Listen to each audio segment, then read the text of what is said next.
sunset, just looking at your shoe isn't good enough for me, right?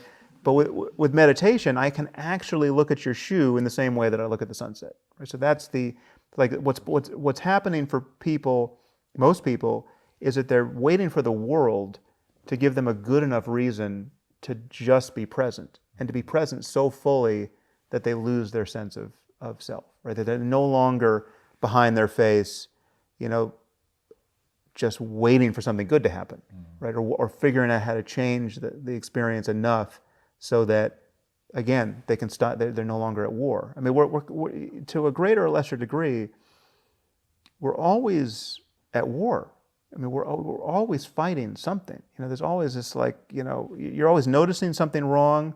You're feeling uncomfortable in your body. You're reacting to something that somebody did or you thought they did.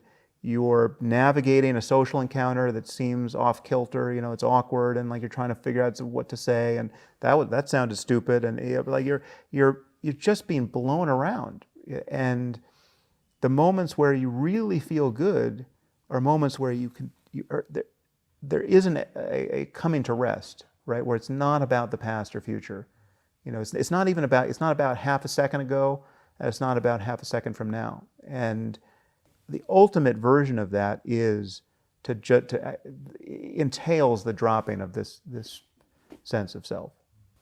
Is everything you do about flourishing for you? Unfortunately, not. I mean, wisdom would be really being able to track what is going to matter, at the end of the day or at the end of a life. For me, flourishing is a matter of spending your time pleasantly and happily and creatively and having fun, but in all the ways which, at every moment when someone asks you, well, that last hour, that last day, that last week, that last year, do you feel good about that? Was that a good use of your time?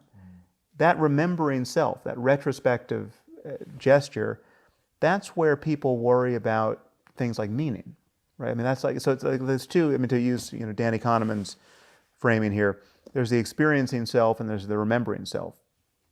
And the remembering self is the self that you're talking to when you say, are you satisfied with your life? Whether you're asking yourself or someone's asking you. And the answers that are available in those moments really determine whether or not somebody has a kind of global life satisfaction, whether they have meaning. And those are the moments where people feel like, I need religion. I need to know. I need to know how the far future is going to be. I need some story to tell myself that is fundamentally consoling. But the experiencing self, the self that is just going moment to moment, feeling pains and pleasure, and just dealing with this very short time horizon. I think that's fundamentally our real self. I mean, the remembering self is a version of that. If you ask me, are you satisfied with your life, and I spend the next 30 seconds telling you about that, that is yet another brief chapter in my experiencing self, right?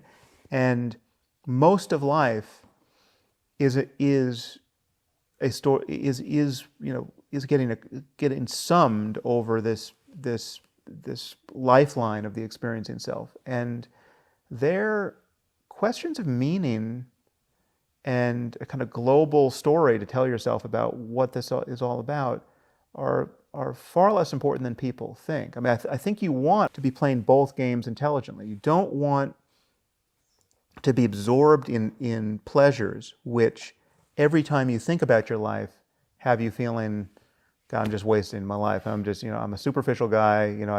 I got wealthy and now I just, do heroin and play golf, right? And it's just